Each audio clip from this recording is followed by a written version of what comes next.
ये सृष्टि में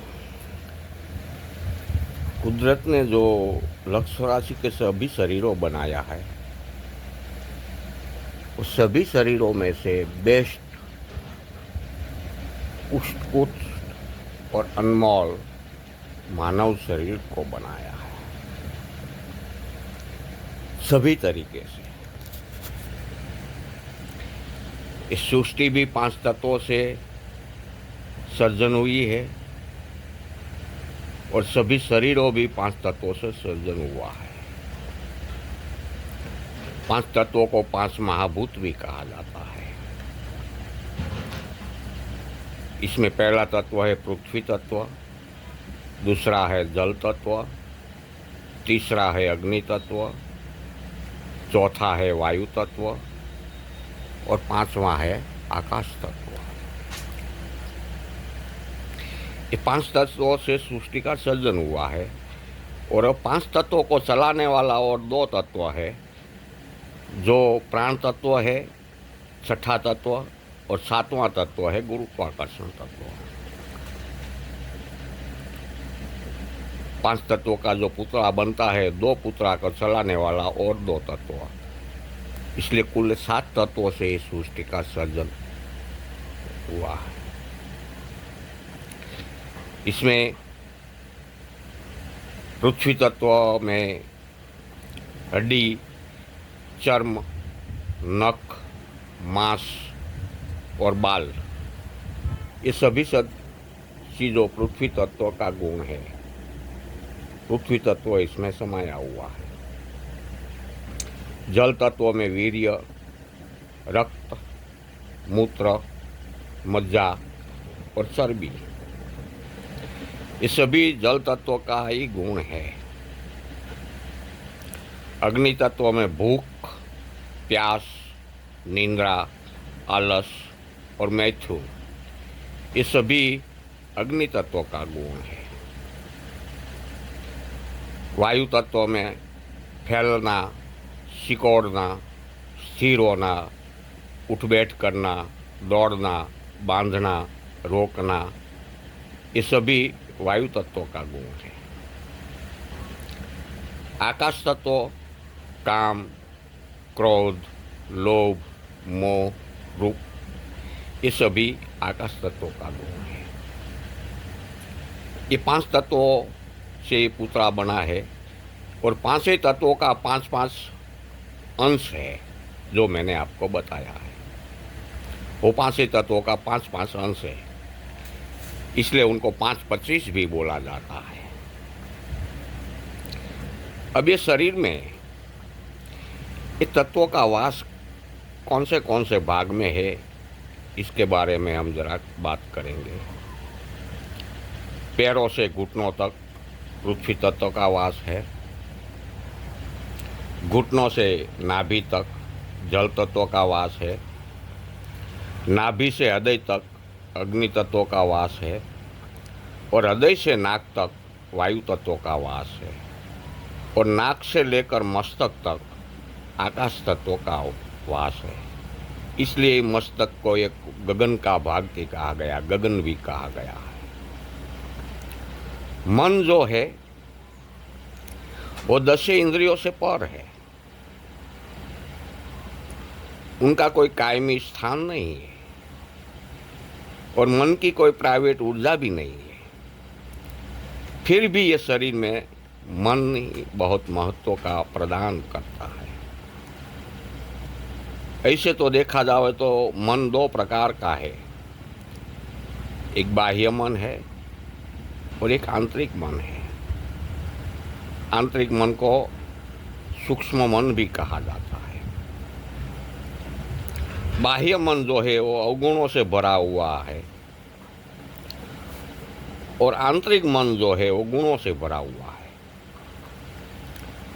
मन का संचालन ऐसे तो प्राण अपान की जो चेतना पैदा होती रहती है शरीर में, 24 घंटे सतत होती रहती है, वो चेतना से ही मन का संचालन होता रहता है। सभी लक्ष्य राशि वो जीवों में मन तो दिया है, लेकिन उनके जीवन के जीने के लिए सीमित क्षेत्र में दिया है, सीमित मर्यादा में दिया है, सिर्फ उनका जीवन जीने के लिए। लेकिन मानव को जो मन कुदरत ने दिया है वो 16 कला से भरपूर दिया है, 16 कला से भरपूर। जैसे प्रकृति भी 16 कला से खिली हुई है, ऐसा ही मानव मन भी 16 कला से भरपूर दिया है। इसलिए मानव शरीर को अनमोल कहा जाता है। लेकिन 16 कला निष्क्रिय अवस्था में है, अवगुण वाली कला जो है वो सक्रिय अवस्था में है, गुण वाली जो कलाएँ है सब वो निष्क्रिय अवस्था में है। एक गुण वाली कला जो कोई कलाओं को हस्तगत कर ले, विस्तार कर ले, तो वो आध्यात्मिक मानव कहा जाता है। इसमें 8 गुण वाली कला है और 8 अवगुणों वाली कला है।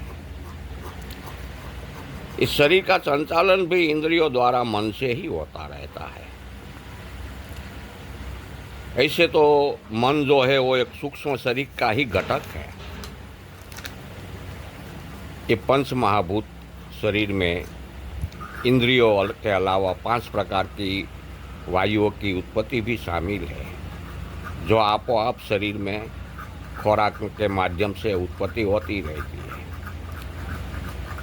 ये 5 प्रकार का वायु ऐसा है जो आपो आप उत्पन्न होता है। जो हम शरीर के श्वसन क्रिया के द्वारा जो वायु लेते हैं, इनसे उनका कोई ताल्लुकात नहीं है।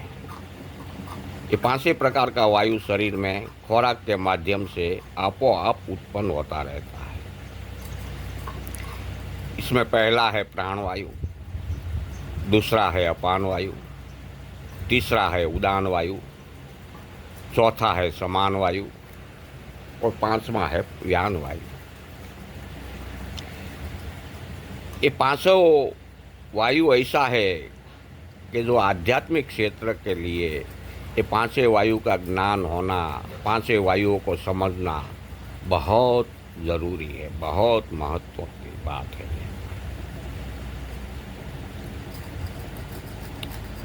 ये 5 वायु प्रकार के जो वायु भी शरीर में है, शरीर में बहुत उम्दा योगदान से शरीर को स्थूल जगत के लिए भी और सूक्ष्म जगत के लिए भी संचालन करते रहते हैं।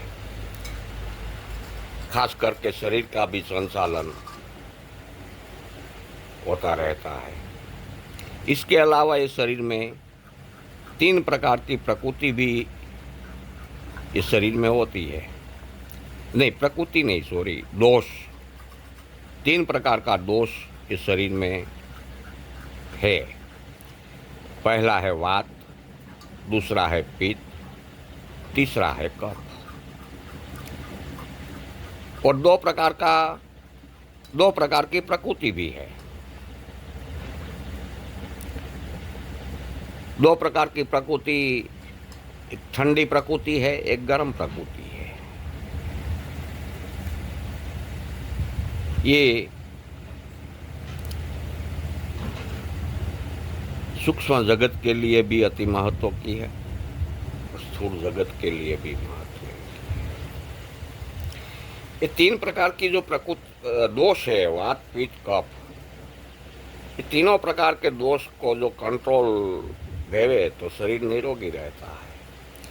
तीनों प्रकार के दोष में जब संतुलन बिगड़ता है तो शरीर रोगिष्ठ बनता है। तीनों प्रकृति का जब संतुलन बिगड़ता है तभी शरीर रोगिष्ठ बनता है और संतुलन रहने से शरीर निरोगी रहता है। इसके अलावा इस शरीर में 3 प्रकार का गुणों भी होता है। पहला है तमोगुण, दूसरा है रजोगुण और तीसरा है सत्वगुण। ये तीनों गुणों में से कोई भी एक गुण इस शरीर में आपो-आप धारण हो जाता है, बचपन से ही, जन्म से ही। वो गुण के अधीन ही उनका संस्कार, उनका व्यवहार होता है।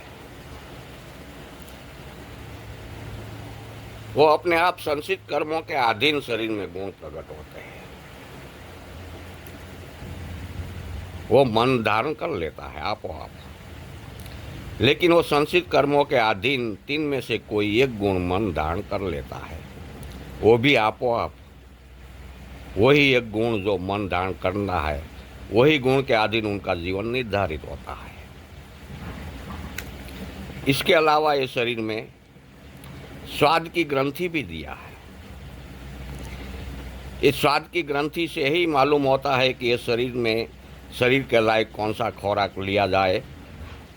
ये स्वाद की ग्रंथि से ही मालूम होगा कि ये शरीर के इसके अलावा ये शरीर में मन के अंदर जो विचार शक्ति भी शामिल कर दिया है, वो विचार शक्ति के माध्यम से भी सच्चाई बुराई, सारू नरसू, खराब, परिवर्तन और संशोधन, ये सभी चीज़ें मन के द्वारा ही विचारधारा की शक्ति से होता रहता है। ऐसा ये मानव शरीर अनेक प्रकार की शक्तियों से भरपूर है और ये शरीर के संचालन के लिए भूख और प्यास भी रख दिया है कुदरत ने, जिसके माध्यम से शरीर की ऊर्जा प्रागट्यमय रहती है। ये 2 जरूरियात शरीर के लिए अति महत्व की है। यही कारण से ये शरीर का विज्ञान क्या है, ये जानना महत्वपूर्ण है। इस शरीर का विज्ञान जानने की थियरी को ही अध्यात्म कहा गया है। इसी के अलावा ये शरीर 7 प्रकार का भी है। इस स्थूल शरीर के अंतर्गत शामिल है,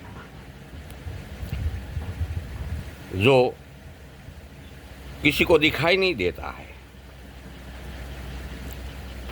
पहला शरीर है स्थूल शरीर, दूसरा शरीर है प्राण शरीर, तीसरा शरीर है सूक्ष्म शरीर, चौथा शरीर है कारण शरीर, 5वां शरीर है महाकारण शरीर, 6ठा शरीर है विराट शरीर और 7वां शरीर है चैतन्य शरीर।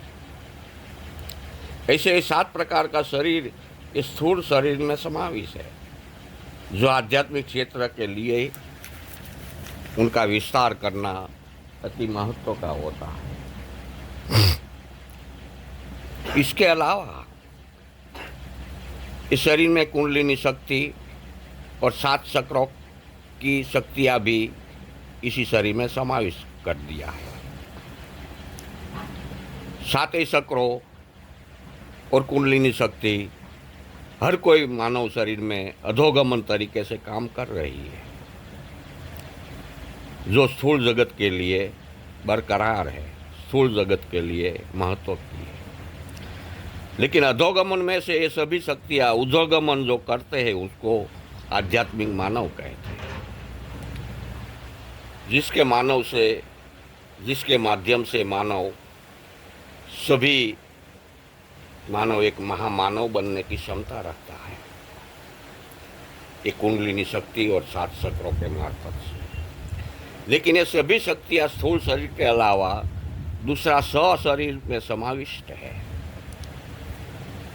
और वो भी सुषुप्त अवस्था में समाविष्ट है, जिसको जागरूक करने के लिए अधोगमन शक्तियों को ऊर्ध्वगमन में रूपांतर करने से सभी शक्तियाँ एक के बाद एक जागरूक अवस्था में आने लगती है। तब मानव सामान्य मानव में से महामानव बनने की तरफ आगे बढ़ता है। यही कारण से मानव शरीर अनमोल कहा है। आत्मा में से परमात्मा बन सकता है। यही कारण से अध्यात्म को स्वयं का अध्ययन कहते हैं। स्वयं को ही जानना ही सबसे बड़ा भक्ति का उद्देश्य है। अपने आप को अभ्यास के मार्फत से सभी प्रकार की क्षमताओं को विकसित करता है, उसको ही भक्ति कहा जाती है। इस शरीर में श्वास की क्रिया भी दिया है, जिससे ये शरीर जीवित रहता है, शरीर को ऑक्सीजन मिलता रहता है। शरीर को ऑक्सीजन मिलते ही शरीर जीवित रहेगा। ऑक्सीजन नहीं मिलेगा तो इस सृष्टि में कुछ भी संभव नहीं है। जो शरीर का तालमेल प्रकृति के साथ संतुलन करने में भी सक्षम रखता है श्वास क्रिया,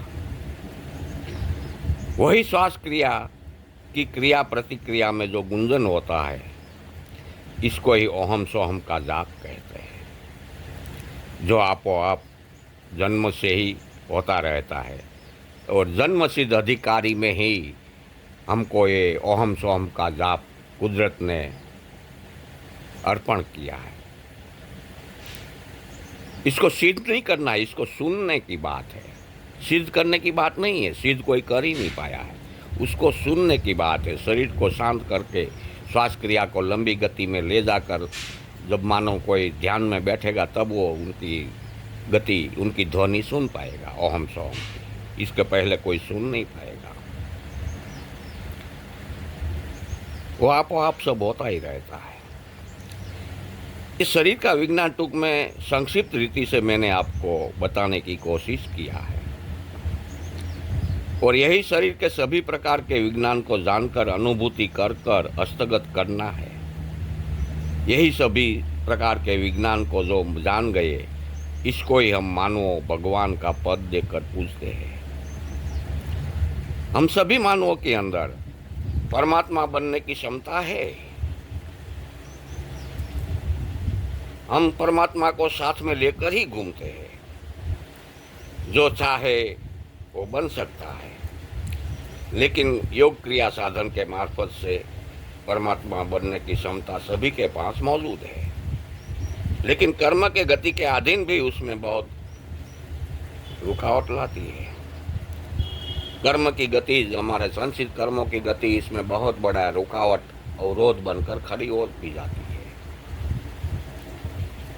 ऐसे तो इस शरीर के अंदर बहुत सारे प्रकार का विज्ञान है, जो मैंने फेसबुक पर ऊपर लगभग 600 से 700 पोस्ट सिर्फ मानव शरीर के विज्ञान के बारे में ही लिखी है, और बहुत डिटेल में दिया है मैंने। फेसबुक के ऊपर आप देख लेना मेरी सभी पोस्टों, बहुत डिटेल से मैंने मानव शरीर के विज्ञान के बारे में, जो आप जो तरीके से समझो, आप जो भाषा में समझो, इसी तरीके से इसी भाषा में मैंने आपको समझाने की कोशिश किया है।